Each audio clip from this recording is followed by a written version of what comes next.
जिद इश्क एपिसोड 36। 36 जान से मार दूंगा। शाम का वक्त। वेद अपने कार की ड्राइविंग सीट पर बैठा था और उसकी कार इस वक्त रोड पर यूं ही दौड़ रही थी। वो किसी सोच में गुम था, तभी उसका फोन बजा। वेद कॉल उठा, फोन आने कान से लगाता है।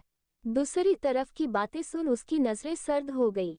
वेद सर्द आवाज में ही बोला, wait I am coming underscore underscore underscore. एक कमरे में जहां रोशनी के नाम पर बस एक येलो डिम लाइट जल रही थी। रोशनी कम थी, फिर भी वहां मौजूद दोनों लोग एक दूसरे को बुरी तरह घूर रहे थे।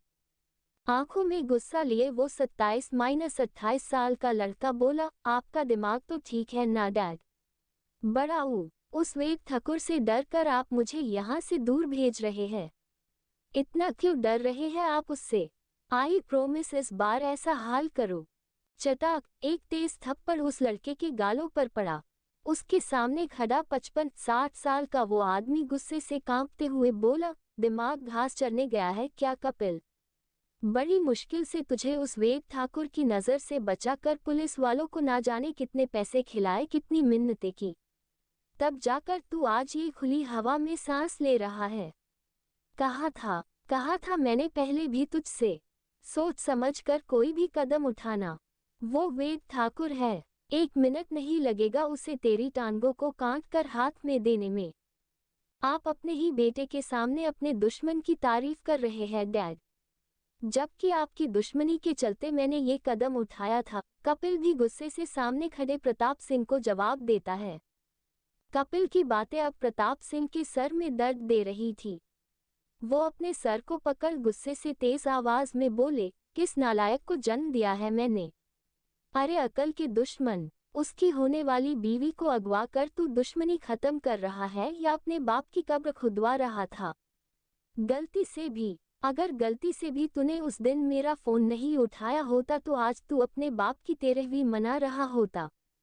अचानक ही प्रताप सिंह को वो समय याद आता है जब वेद ने उसके सर पर बंदूक तान उसे कपिल को कॉल करने को कहा था। अपना सर झटक प्रताप सिंह फिर से बोले, देख कपिल, तू मेरा इकलौता बेटा है, वारिस है मेरा। अगर तुझे कुछ हो गया तो मैं क्या करूंगा? इसलिए मान ले मेरी बात और कुछ दिन के लिए ये देश छोड़कर चला जा। वेद अभी अपनी शादी में बिजी है, इसलिए उसका ध्यान अभी तुझ पर नहीं गया है, पर जिस दिन तू उसके सामने आ गया तेरे टुकड़े कर देगा वो, इसलिए आज रात ही तू यहाँ से चला जाएगा। बोल वो उस कमरे से बाहर आ गए। वही कपिल की आंखों में गुस्से से अंगारे जल रहे थे। शेर की तरह दहाड़ने वाला उसका बाप आज वेद से डर कर उसे यहाँ से दूर भेज रहा था। कपिल अपने हाथों की मुट्ठी कस बोला, वेद ठाकुर, जिस गद्दी और रुतबे का घमंड है ना तुझे, कसम है मुझे, तेरे साथ साथ उसे भी मिट्टी में ना मिलाया तो मैं भी कपिल सिंह नहीं। कपिल की आंखें और उसके चेहरे के एक्सप्रेशन साफ बता रहे थे कि वो इस वक्त किस नफरत और गुस्से से वेद के बारे में सोच रहा था। अंडरस्को अंडरस्को अंडरस्को। वेद की कार एक क्लिफ के पास आकर रुकती है। उस पूरे एरिया में कोई बाहरी इंसान नहीं था। वेद कार से बाहर निकल चारों तरफ नजर घुमाता है तो सभी जगह उसे अपने गार्ड्स नजर आते हैं जो सर झुकाए खड़े थे। आखिर में वेद की नजर क्लिफ के किनारे पर जाती है जहां एक लड़की उसकी ओर पीठ किए खड़ी थी। वेद बिना कुछ बोले उस तरफ बढ़ जाता है और जैसे ही वो उस लड़की के पास पहुंचा उसने उसे खाई की ओर धकेल दिया, पर उस इलाके में अभी भी शांति थी। वेद अपनी सर्द नजरों से सामने देखता है जहां वेद का हाथ थामे वैद ही थी। वो लगभग 90% खाई की तरफ झुकी हुई थी, पर वेद के थामे हुए हाथ से वो अब तक नीचे नहीं गिरी थी। दोबारा भागने की कोशिश, एक बार तुम्हें समझाया तो तुम समझती क्यों नहीं? मुझसे या इस शहर से दूर जाने की कोशिश तो क्या, अगर ख्याल भी दोबारा मन में लाया तो जान से मार दूंगा। वेद वैधी की आंखों में देखते हुए काफी गुस्से से बोलता है। उसकी लाल आंखें बता रही थी कि वो इस वक्त किस तरह अपने गुस्से को कंट्रोल कर रहा है। वेद की बातों पर वैधी कुछ रिएक्ट नहीं करती, बस गुमसुम सी उसे देखती रहती है। वेद को इस वक्त वैधी पे हद से ज्यादा गुस्सा आ रहा था। सुबह ही वो उसे तमन्ना के पास छोड़कर गया था, पर शाम को उसके गार्ड ने उसे बताया कि वैधी उन्हें एयरपोर्ट पर मिली है जिसे वो लोग वहां से वापस ले आए हैं। वेद ने वैधी पर नजर रखने के लिए पहले से ही गार्ड को बोल रखा था। ऐसा नहीं था कि उसे वैधी के दोबारा भागने का पता था, पर वो दोबारा वैधी को किसी मुसीबत में नहीं डालना चाहता था। वेद वैधी को थोड़ा और खाई की तरफ झुका सख्त आवाज में बोला, हर बार आग से खेलना सही नहीं होता लिटिल बर्ड। ये आग जितनी खूबसूरत होती है उतनी ही जानलेवा भी होती है। इसलिए तुम्हें तुम्हारी जिंदगी की आखिरी वार्निंग दे रहा हूँ। भूल जाओ यहाँ से कहीं भी जाने के बारे में, क्योंकि इस रिश्ते के पिंजरे से दूर तो मैं तुम्हें जाने नहीं दूंगा।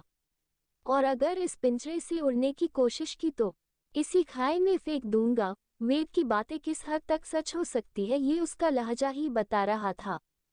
मुझे इंदौर जाना है, वैधी वेद के रुकने पर बिना किसी भाव के बोली। वैधी की बात पर गुस्से में ही वेद मुस्कुराया। ये मुस्कुराहट भी इतनी कातिल थी कि देखने वाले तो देखकर ही मर जाए।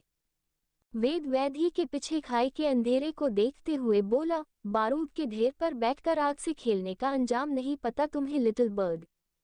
अगले ही पल वैधी वेद के हाथ को खिंच वेद के करीब हो बोली, अगर अंजाम की फिक्र करने लगी तो जिंदगी जीते जी नरक बन जाएगी। इसलिए ये जैसी है इसे रहने दो, पर मुझे इंदौर ले चलो। मैं भाग नहीं रही, मुझे बस मिलना है। ले चलो इंदौर, कल हल्दी है हमारी। वेद वैधी को किनारे से हटा बोला। वैधी वेद से दूर हो नजरें फेर बोली, हम पैदल नहीं जाने वाले, उड़कर जाएंगे। उड़कर ही हल्दी से पहले वापस आ जाएंगे। वेद तिरछा मुस्कुरा बोला, खुद को सच में चिड़िया समझ लिया है तुमने लिटिल बर्ड। हर वक्त बस उड़ने की बातें ही होती है।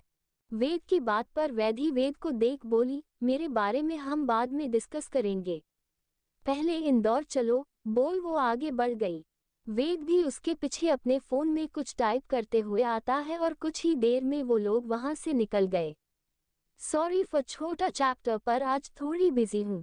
कल मिलेगा BDSA चैप्टर। अगर लाइक कमेंट सही से किया सबने तो थैंक्स एवरीबॉडी। दिल मुलाकात होगी अगले पार्ट में।